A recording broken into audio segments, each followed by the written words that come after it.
Right, let's get into our panel discussion for this evening. So a Human Rights Watch report has painted a bleak picture of countries in southern Africa. It says numerous countries experienced heavy-handed tactics by government, including the weaponization of the judicial system and the violent repression of protests. But we expand this conversation now. Our guests, of course, are the Mozambique's the Democratic Alliance Coalition's Mr. Solomon Mondlane joins us via video link. We also are joined by former ZANU-PF spokesperson in South Africa, Mr. Kennedy Mandaza. We're joined as well by the Eswatini government spokesperson, Mr. Alpheus Ngumalo, and Wits University political analyst, Dr. William Jethro Mbofu. Gentlemen, a good evening to you. Thank you so much for your time. We really do appreciate it. And I think perhaps a really good place to start is with you, Dr. Mbofu, to say, I suppose, is the overarching look at what Human Rights Watch has had to say around human rights and certainly how they are viewed, not just in the countries that are represented on our panel, but really in Southern Africa, South Africa included, for us to also analyze ourselves. But some of the issues that they've raised, for instance, in Eswatini, they've talked about civil and political rights that are being infringed upon. In Zambia, which is of course not mentioned here, but freedoms of association and assembly. In Zimbabwe, they've talked about intensified crackdowns on government critics. In Mars, humanitarian situation in the conflict-hit region. And then, of course, in South Africa, they've even gone as far as to talk about violations of migrant rights and xenophobia raised in that report. Just looking at it from a broad point of view, how you rate human rights in our region and whether or not they're given really, I suppose, the respect that they need to be given. I think your mic is off, Dr. Mbofu. Thank you very much. Thank you very much for this relevant question. And that comes at a time when the world must really be concerned about human rights, especially the right to life, the right to freedom itself, and the right to political activity. You asked me to speak in broad terms. If we look at the COVID era, that we're just tiptoeing out of, and the multiple wars that are taking place in the globe, all these eras, these events, and these happenings have exposed our generation to the cheapening of human life, to the helplessness of human beings, and the precarity of the planet itself. Now talking about other forms of life beyond human life. Then zeroing into the Southern African region, we are, as a region, which is part of a continent and which is part of the global South, very much old to the exposure to violence, to the exposure to repression, to the exposure to oppression, to the exposure to conquest that happened to us in the slavish era, in the colonial era, and in this present neo-colonial and post-colonial era.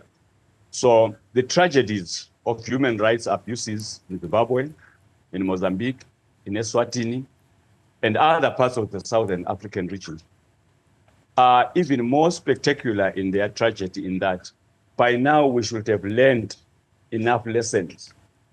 We should have learned from our history. We should have made enough observations to know that it's too late in the day to continue the oppression of one by the other, and especially to pursue a certain will to power that has seen our own African brothers, our own African political parties, our own African liberation movements becoming sort of native colonizers of African countries. Yeah, you know, when Black men and Black women in Southern Africa, in political parties that are governing, become native colonizers that repress, that oppress, that violate, and that kill their own people. That is the tragedy and the tragic context that our present situation presents to us. You know, one of the big talking points certainly has been some of the post-election protests and violence that we've seen in Mozambique. And perhaps, Mr. Mondlane, I'll bring you in here because you've been quite vocal about it. And we'll bring up as well just a graphic that shows you the key sort of issues that have been raised by human rights, where they see violations in Mozambique. As we bring that up on the screen, though, this is what they've talked about. A humanitarian situation in conflict-hit regions. They've talked about children's rights being violated. They've talked about election-related violence, of course, that I've just mentioned. And then they've also talked about, in Mozambique, unresolved killings. This is quite a picture that's being painted of the human rights issues in Mozambique. Did they paint it correctly, Mr. Mondlane? Good evening, Naledi, and to our guests and the viewers at home. First of all, before just I answer your question, to say in Mozambique, we remember the brutal murder of the human rights lawyer in Swaziland, Thulani Maseko, and the images of his killings still live in us. It's a trauma to us as the people of Africa. And Naledi, as we speak, the killings of our people by the state security continues. The picture that they have painted is the correct one. We continue to suffer the killings of our people in Mozambique. Our government has become more brutal and more merciless. They don't care about their own citizens. And this is a concern to us as Mozambicans who took some time out to go and vote for the people who will govern upon us. And one of the things that they had to do was to disadvantage us, to stand against our own voice by stealing our own votes or manipulating our own votes. So the picture that they've painted is the right one, and we've seen how this government has been brutal, killing people mercilessly on the streets, driving heavy military vehicles on unarmed citizens of this country. And in their defense, they will say that truck or that military vehicle was driving itself in self-defense. And we've seen a blogger trying to take videos of what was happening, being shot, and live, him saying that I'm dying, and I'm dying slowly. And all this started with our own lawyer. That's why I started with the lawyer for Swaziland, our own lawyer, before all the protests that happened, Elvino Diaz with the colleagues, Paulo Ngwambi, who were shot brutally by the state police, and 25 bullets in the body of lawyer Elvino Diaz. So that's how brutal our state, our country has become. You talk about Eswatini, and perhaps that's where we'll go, and we'll speak now to Mr. Nxumalo, who is, of course, a spokesperson for the Kingdom of Eswatini. Mr. Nxumalo, these are the issues that have been raised by Human Rights Watch around the violations that they've noted in Eswatini. They say civil and political rights are being infringed upon. They've talked about the conduct of security forces. They've talked about the subversion of the rule of law and even the rights of women and girls. I mean, we can even go into some detail into some of these issues, talking about civil and political rights in there. Human Rights Watch talking about how King Mswati has maintained control over the executive and judiciary since 1986. And then they talked about the conduct of security forces that, and I'm going to read from it. The authorities have yet to hold anyone to account for the scores of activists killed and the hundreds injured by security forces during the 2021 crackdown against pro-democracy demonstrations. Mr. Nxumalo, this report coming from the Human Rights Watch, does it paint the picture that you see in Eswatini? Just before I can indulge into the contents of the report by Human Rights Watch, let me first express my disappointment to that man who is speaking there from Mozambique, Mr. Mondlane, who in the place of concentrating himself and paying his total attention to the crisis that is happening in his country, which have as a result added both a financial and logistical burden to the Kingdom of Eswatini, as we are receiving a number of Mozambicans which are seeking sanctuary in the Kingdom of Eswatini. He decides voluntarily to abandon and ignore the unacceptable obtaining situation politically in his country, and he decides to make Eswatini his focal point in this discussion this night. That is very disappointing, and to a certain degree, actually, it is very much disrespectful. Coming back to your question, who and what is Human Rights Watch? This is an international neo-colonialist organization that was formed by former colonizers of the African continent and African people, who then all of a sudden, after Africans have fought, lost their lives fighting to have a voice and to have a right to administer their own affairs in Africa, they retreated back to where they came from. And then they formed these organizations, which are now pronouncing and acting as supervisors, white supervisors, actually, neo-colonialist supervisors of how Africans are governing themselves. We reject the mandate, we reject the imposition, the unjustifiable interference of such organizations in total. Let me come back to the situation that as it obtains to the Kingdom of Eswatini.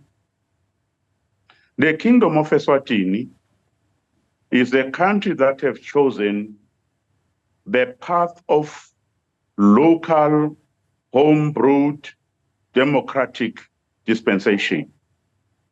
After we have successfully negotiated our independence from our former colonizers, to which even today we are refusing to give them the leverage to dictate to us as to how we must govern ourselves.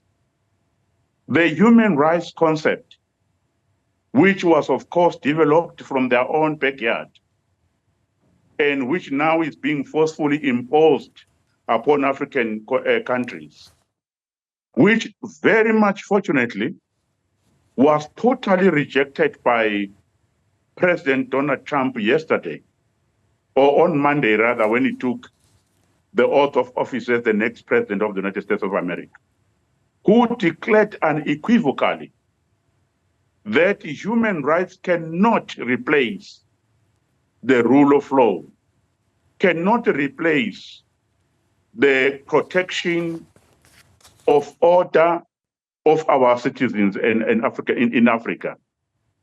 In Eswatini, we have a very peculiar and a very specific political system which Emaswati decided intentionally to craft here in total rejection of parachuted and imposed multi-party democracies. People in this country have chosen this system that we are using to govern ourselves. They are enjoying all rights as per the Constitution. By the way, the Constitution that was crafted in this country with the total aid, support, and participation of reputable international organizations, such as the United States of America Department of State, the Commonwealth, which actually even went to the extent of seconding one of their expertise, constitutional expertise, in the person of Professor Adefoye, who was a Ghanaian by origin. So we have a constitution in this country which we vowed in 2005 when we adopted it, and we still do, that there is no foreign concept that will replace the constitutionalism and the constitution and the dispensation of the constitution that we've adopted as a country. Yeah. So there is absolutely no chaos in Eswatini. There is no absolutism in terms of even how we govern ourselves. We have all the international standard practice, which is the separation of powers. The judiciary works independently from the executive and the legislature. Okay. Mr. Nxumalo, I need to bring in other voices because we also need to look at what the report has said about neighboring Zimbabwe. Mr. Mandaza, I imagine that you would have taken a quick look at it as well, and we'll bring up some of the key points that have been raised now by Human Rights Watch around the violations that they have noted in that World 2025 report. And in it, they say Zimbabwe has seen an intensified crackdown on government critics. And this is, of course, their focus being on the year that was, 2024. They talk about a repression of civil society organizations, impunity for abuses, and then sexual orientation and gender equality. Your former spokesperson of the ruling ZANU-PF. And I'm keen to hear your thoughts on what Human Rights are saying, if this is of course, a clear picture of what you see mirrored in everyday life in Zimbabwe. But also there's the big debate that's taking place right now. You know, Mr. Nxumalo talking about the constitution of Eswatini in Zimbabwe, a debate right now brewing around whether or not there should be the amendment of the constitution to allow President Emmerson Mnangagwa to take on a third term. So just the events around that, the constitutional amendment debate and what it says, and also the findings of Human Rights Watch, your view. Thank you very much, and good evening to all viewers. Firstly, we do not condone any acts that abuse people anywhere in the world, be it in Zimbabwe, be it in any of the countries that is in the SADC region. And none of the panelists do also condone any acts of human rights abuse.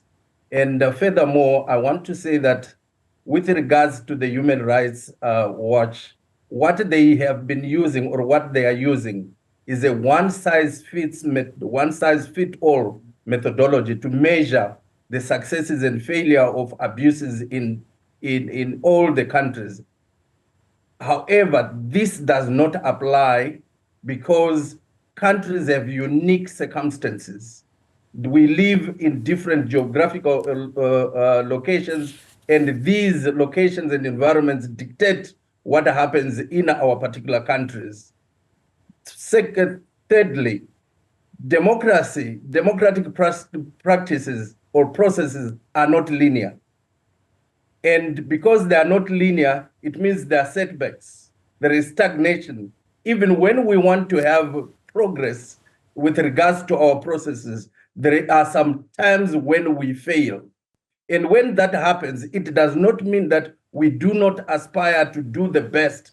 And this is what we have been doing, and that is what SADC and other countries in the region and those in Africa have been doing to try to make sure that democratic processes that take place in these particular countries addresses the issues that are in their localities. Let me also add to say that the progress that we see in terms of our democratic ideals and can be uneven, with periods of advancements which we have seen in the SADC region and elsewhere on the continent. And we have even seen reversals. And some of these reversals are not made within our boundaries. They are imported from elsewhere. And then they are characterized as human rights abuses. And we have seen it even now, like what Mr. Nxumalo has said. America has gone through its democratic processes, and whatever they are doing and whatever Trump is doing has to do with the Americans. And they are saying the Americans first, And I would want to believe that whatever we do in Zimbabwe, whatever is done in South Africa, whatever is done in Eswatini, it is done in order to prop up the lives of the people of these particular countries. Bearing in mind that we are living in a global village, we still aspire to make sure that there is some semblance of uniformity, but taking into consideration the uniqueness of the circumstances within which these democratic practices take place. Coming to the constitution, we have a constitution that we follow in Zimbabwe, a constitution that came about in 2013. And it is this constitution that dictates the things that we do. And anything that has been enacted in Zimbabwe is done in accordance with this constitution that was passed by the majority of the people in Zimbabwe. Okay, right. And you have said, let me comment on the issue of what the discussions with regards to the alleged or the proposed amendment. This is a discussion that is currently taking place. And discussing a constitutional amendment does not mean that we have gone through the process of changing it. It is a democratic process that is given to the people of Zimbabwe, which is constitutional, for them to make inputs to any proposals that would have been made. And it is around these discussions that are currently taking place that people will then make a determination whether it is necessary to go along with what the majority's views would have done. So what we have at the moment are discussions, and they are very constitutional, nothing unconstitutional about discussing this amendment. Okay. It is mere discussion. Mr. Kennedy Mandaza there saying that it is merely a discussion that is taking place in Zimbabwe around whether or not there should be amendments to the constitution in Zimbabwe to allow for President Emmerson Mnangagwa to have a third term. Well, we're analysing some of the findings of Human Rights Watch on really some of the violations they've noted in some countries in Southern Africa. When we come back, we'll look at what they've said about South Africa. And then as well, we're taking your calls. Feel free to give us your thoughts on what we've heard from our panelists this evening. The number to call, 010-594-6010. Or give us or send us a WhatsApp on 072 110 5584. We're back in a moment. Welcome back. You're still watching Newsfeed PM, the late edition. We continue with our panel discussion, and this is our topic this evening. Human Rights Watch report has painted a bleak picture of countries in Southern Africa, saying numerous countries experienced heavy-handed tactics by governments, including the weaponization of the judicial system and the violent repression of protests. Of course, that report looking into the year 2025 released last week, and we continue with our panel. But we thought, as we've looked at the findings in Mozambique, in Zimbabwe, as well as in Eswatini, let's see what exactly has been highlighted about ourselves here in South Africa by Human Rights Watch. Look at that. This is some of the issues that they've raised. And this has been a hot topic in the country. Xenophobia and rights of immigrants, a concern for Human Rights Watch. Violence against women and girls, the right to education, child malnutrition, as well as rights to health and social security. We'll give Dr. Mpofu an opportunity as well to respond to the findings around South Africa, because he is our really a bird's eye view in this discussion. But we're also taking your calls on 010-594-6010. And you can send us a WhatsApp on 072-110-5584. How do you rate the state of our democracies in Southern Africa, and certainly the protection of human rights? Are they upheld to the level that you would like to see them done so? We're also joined now in the discussion by Promise Mkwanazi, who is spokesperson for CCC in Zimbabwe. He joins us live from Harare. Promise, a good evening to you. Thank you so much for joining us. We heard from Mr. Kennedy Mandaza a little bit earlier responding to the findings, but I want to hear from you. You know, this is what Human Rights Watch writes. In 2024, Zimbabwean authorities acted to undermine democratic processes, repressed civil society, and restricted political pluralism.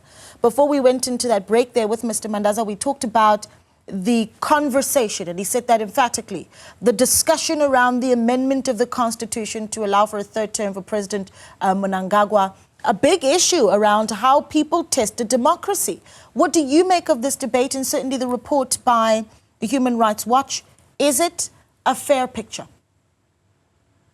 Well, the report could not have been more precise. And I want to re-emphasize that Zimbabwe, I think, has been the worst in terms of undermining particularly multi-party democracy in Southern Africa. You saw the attempt to decimate the alternative, the legitimate opposition in Zimbabwe, undermining the electoral process by their own numbers, which they had manufactured and produced with MP candidates. And they went on to recall those candidates unlawfully in order to achieve fraudulently a two-thirds majority through ripping apart, basically, the constitution and the laws of Zimbabwe, including the principles and protocols of SADC.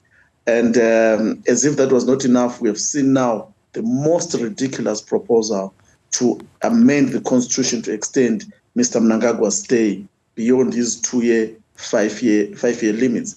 And there's no worse. I cannot think of any worse and shameless assault on constitutionalism and the constitution of the country of Zimbabwe.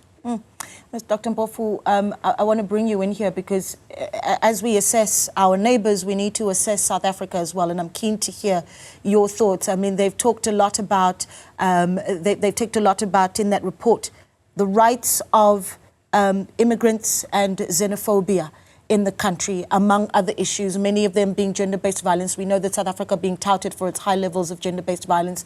No surprises there. But one wonders if some of the violations that have been noted by Human Rights Watch in one country are linked to what happens in another, its neighbors. A case in point, Stilfontein, a very difficult conversation that we've been having here in South Africa around the many foreign nationals that are found at that mine shaft, living and dead, what brought them here. Are there links there to what South Africa does wrong and right to what happens with its neighbors? Your microphone again, Dr. Mpofu.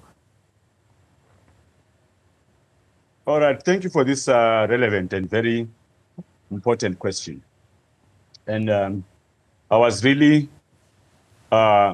disheartened when my colleague from Eswatini sought to rubbish my colleague from Mozambique and actually discourage him from thinking about and talking about what happens in Eswatini from the Mozambican context.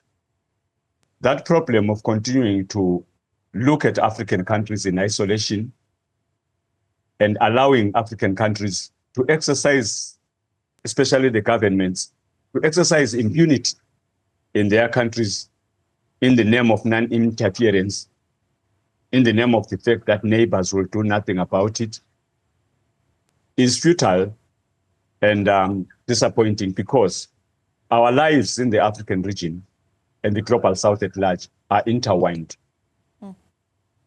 We belong to one geopolitical context and we are under one world system, economically and politically.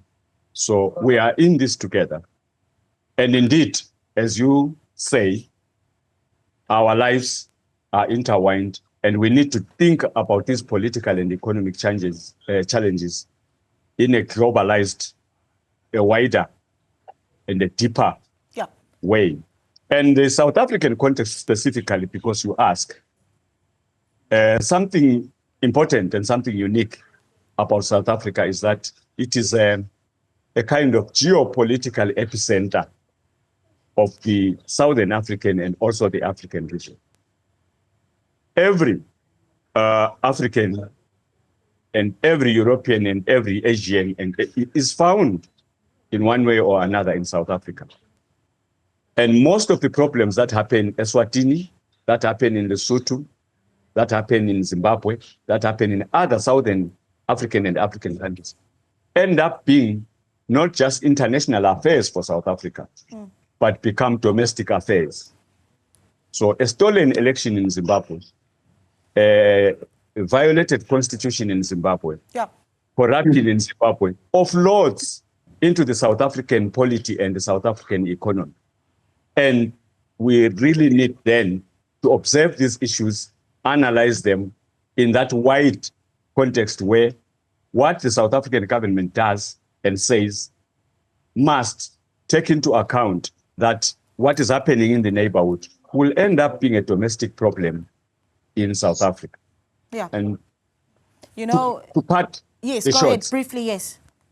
Yeah, I really want to say to my colleagues, the gentleman from Eswatini and the gentleman from Zimbabwe representing ZANU-PF, when you are alone, outside party lines, outside fear of your leaders, really sit back and think about human lives that are being lost, the materiality of murder, of violence, and all the other harassments and persecutions that are happening to the people of Africa in the name of these political parties and these kingdoms. All right. When you are alone. Okay, I want to take calls because this is going to be, I imagine, an emotive discussion for many. Because as you hear Dr. Mpofu saying, our countries are interlinked. 010-594-6010. Calvin is in Johannesburg. Calvin, good evening.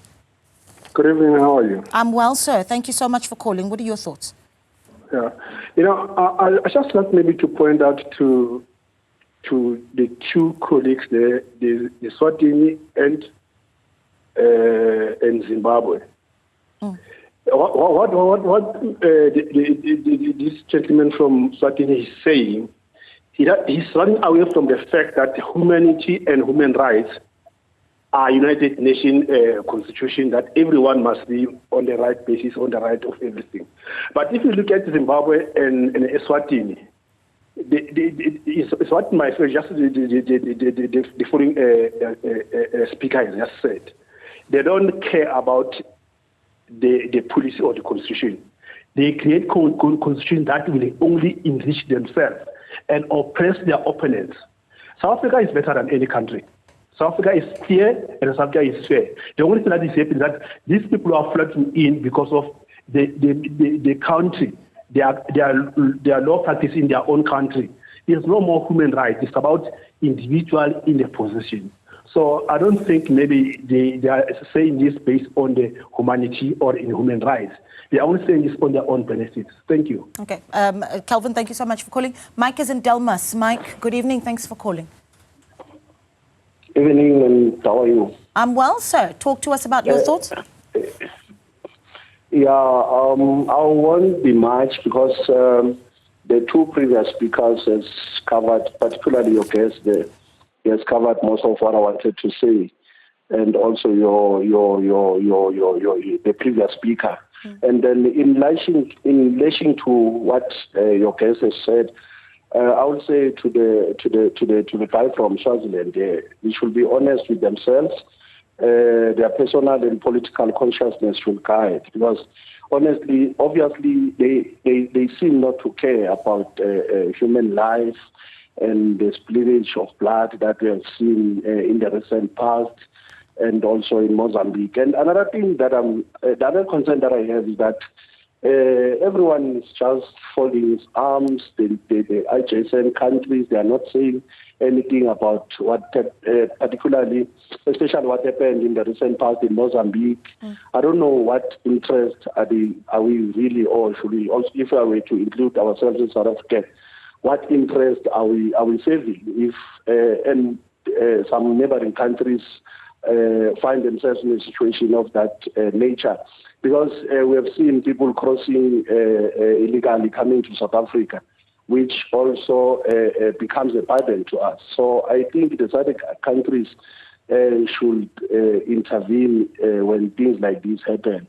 Because sitting back and folding their arms, it raises questions to us as to whether do they condone or do they promote what happens in that particular moment. That's my comment. But most of the things your speaker is just, especially the latter part of his statement, he just gave them a bad course, if I were to say in that way. Yeah. Thank you. Mike, thank you for calling. Interesting that Mike says you need SADC countries to intervene. Here's something to perhaps consider. SADC countries are the very countries that we're speaking of. So what intervention then is different from what already has been seen? We're taking your WhatsApps as well, 072-110-5584. Sammy says African governments have always been authoritarian. They're run by people who have a total disregard for democratic principles. They govern by way of tribal leadership. They view citizens as their subjects and feel entitled to public resources. Sammy sending in that WhatsApp. Anonymous says Trump is making the world realize the truth. Each man on his own. Cowards like Mondlane, Chamisa and Eswatini opposition leaders think they can fool us with imported democracy. South Africa, on the other hand, is the weakest link in Southern Africa. Senseless murders in the name of democracy. Anonymous sending in that one. And Begi Tabete says Africa will never unite these individuals who are deployments of the human rights perpetrators, and now they are trying very hard to sound relevant in the principle of defending humanity. We'll keep taking those WhatsApps. When we come back, though, from the break, we'll talk about a way forward. How do we improve the lives of citizens in these countries after the alarm seemingly was raised by Human Rights Watch? Stay with us. Welcome back. Well, we continue our discussion on a Human Rights Watch report that has painted quite the bleak picture of countries in southern Africa, saying numerous countries experienced heavy-handed tactics by government, including the weaponization of the judicial system and the violent repression of protests. And we move towards also wrapping it up now, and perhaps we can get into some of the recommendations that we need to be seeing moving forward, right? This is a report that has looked at 2024. We now have got our foot, securely set in 2025. Perhaps, Mr. Mandaza, you can take the first little final sort of word here and talk about 2025 for Zimbabwe, human rights concerns, and certainly a way forward.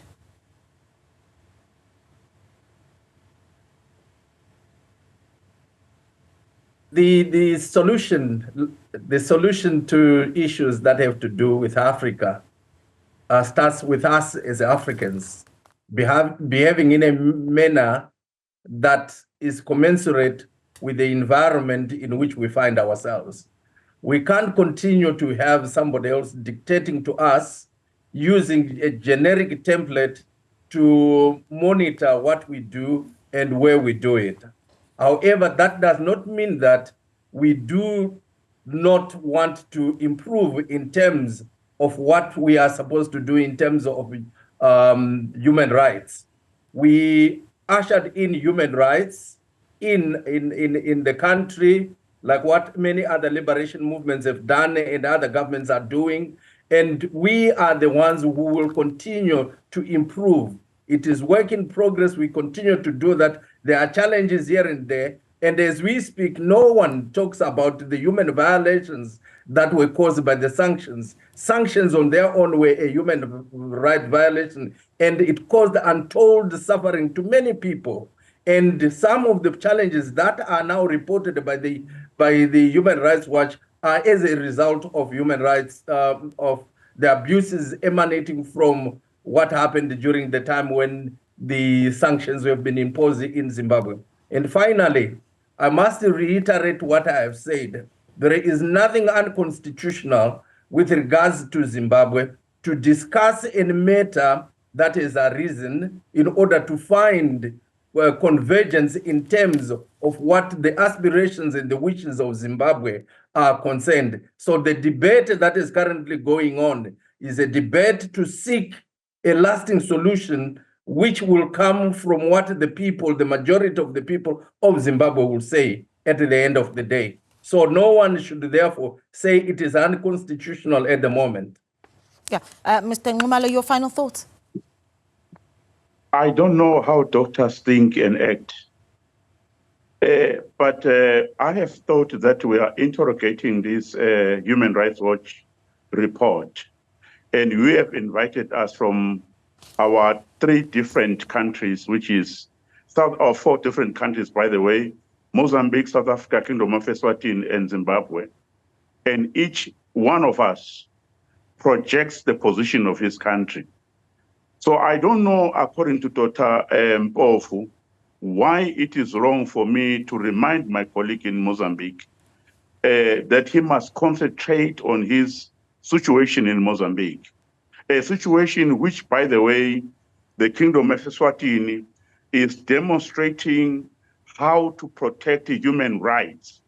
As we are receiving refugees from Mozambique, we are accommodating them, we are feeding them, we are making sure that they remain safely in this country until the situation becomes quiet in Mozambique, and then they can return back home.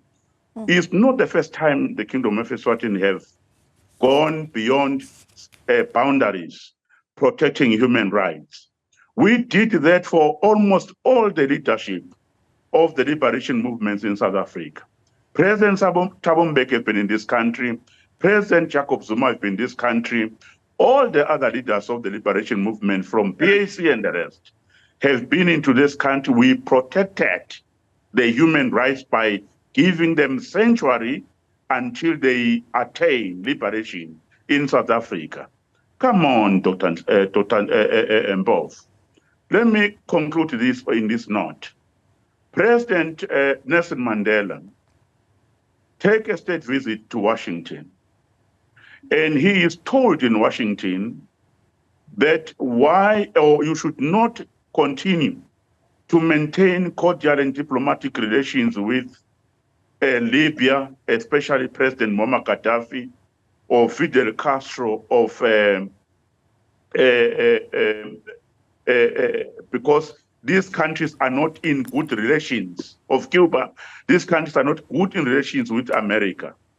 Then this is what President Nelson Mandela told them. His open statement: we are not going to allow anyone in the world to detect on us or upon us or choose our friends. Who is going to be our friends in Africa? What we are saying and what we are doing and what we stand for today is simple. We want Africans to take hold of their destiny and to determine how they want to be governed and to determine who they want them to govern them. We don't want any imposition from any country. This is a fundamental human rights and international and UN-backed provision that countries must be allowed self-rule and self-determination. To be told today that Human Rights Watch is saying there is violation of human rights in Eswatini, in South Africa, in Zimbabwe, in Mozambique. No, we are not going to allow and permit them further to dominate our political space.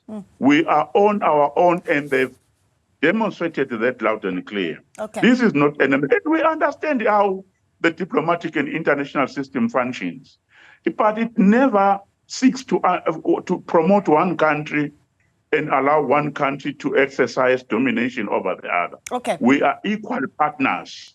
We are all in this on equal basis. There is no one that will detect any terms on us. Okay. And the people, and Mr. Ndlovu and his Mozambican counterpart must stop forthwith to insinuate that the only victims that the Kingdom of Eswatini experienced in the 2021 June unrest is the unfortunate death of human rights lawyer Turanya Maseko. We have got a lot of other sources which were perished during that unfaithful unrest. Okay. We are investigating, we are concerned, not only because of one life, because there is no one life that is worth living more than the other. All right, Mr. Nxumalo, we need to allow space for others to have their closing thoughts. On the same wavelength. All right, we need to allow for other voices to have their closing thoughts. Dr. Mpofu, I see you shaking your head. I'm giving you 1 minute to give your closing thoughts. This is your final thought. Your microphone again, Dr. Mpofu. Thank you. Thank you. I think let me keep it rational. Let me keep it respectful. It is xenophobic and colonial for any African interlocutor to demand that another African concentrate on matters of his particular or her particular or their particular country. You are a respecter of colonial borders and colonial maps that were designed and we were confined in. If Solomon Mondlane starts narrating how Mozambique contributed to the liberation of Southern Africa and of Africa, we will spend the whole night here. Okay. So please. Yeah. Okay, that point is made. Unfortunately, gentlemen, I'm running out of time, and I need to get final thoughts in. Mr. Mondlane, you've had a few speakers there also touching on some of the things you've said, but I need to move towards wrapping it up. And this is what I want to hear. Daniel Chapo has been inaugurated. What is the way forward? What are the recommendations that you want to see that you will say will make this report by Human Rights Watch look better at the end of 2025? Naledi, as CAD, the Democratic Alliance Coalition of Mozambique, we have been calling for a dialogue.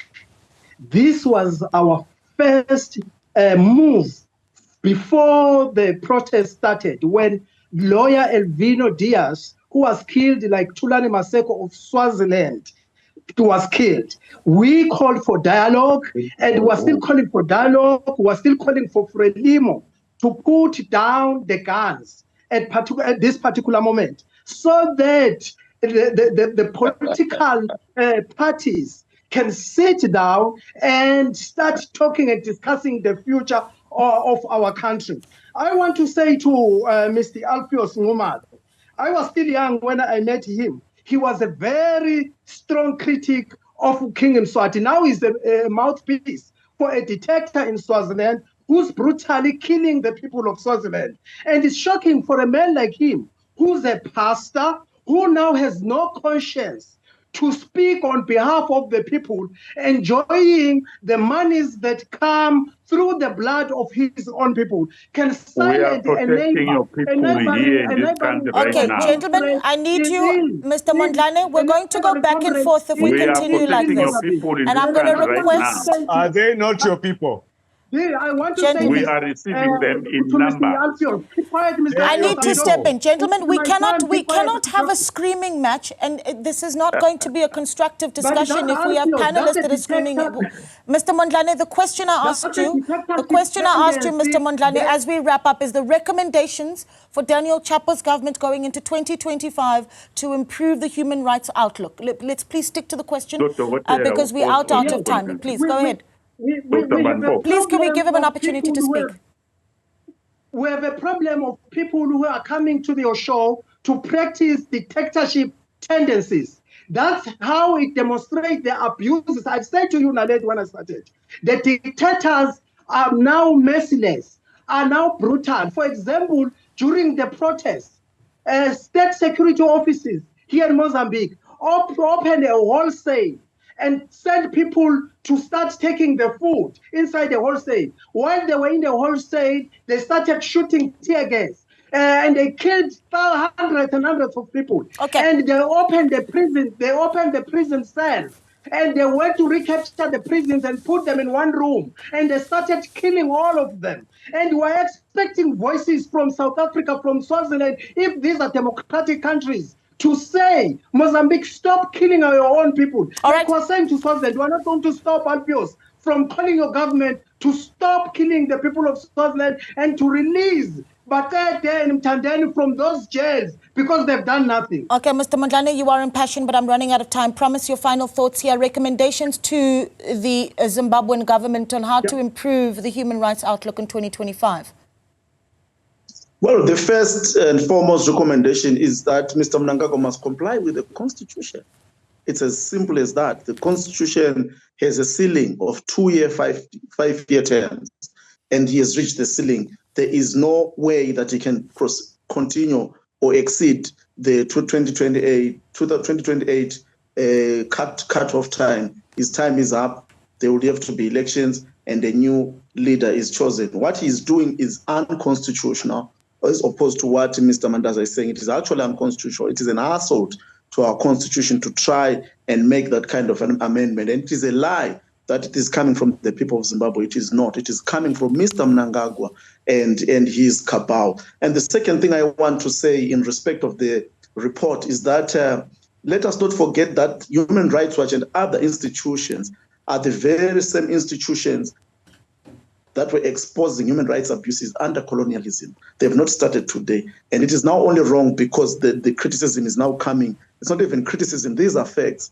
Their reports are based on facts that they pick up on the ground of human rights situations in our countries. And it is up to us as leadership in Africa to introspect and take into account and try to find mechanisms to improve the human rights situations of our people. People with protected and promoted human rights is a better people. And the last point I want to make is that there is no way that we can isolate each other from each other as proposed by Mr. Norman. We are one people. We fought the liberation struggle together. We have always offered solidarity to each other. And indeed, we must demand accountability from each other. All right. And that's where we'll leave it. But this is certainly a conversation that doesn't end easily. And so we'll keep the WhatsApp lines open, 072-110-5584. Thank you so much to our guests who have been responding to the World Report 2025 by Human Rights Watch. Promise Mkwanazi of CCC speaking to us from Harare. Mr. Solomon Mandlane of CAD speaking to us from Maputo. Mr. Kennedy Mandaza, who's speaking to us from the UK, former ZANU-PF spokesperson in South Africa. Mr. Alpheus Ngumalo speaking to us from Manzini in Eswatini. He's, of course, the spokesperson for the Kingdom of Eswatini's government, as well as Dr. William Mbofu, political analyst and researcher at Wits University. Let's take a short break. We've got more news on the other side.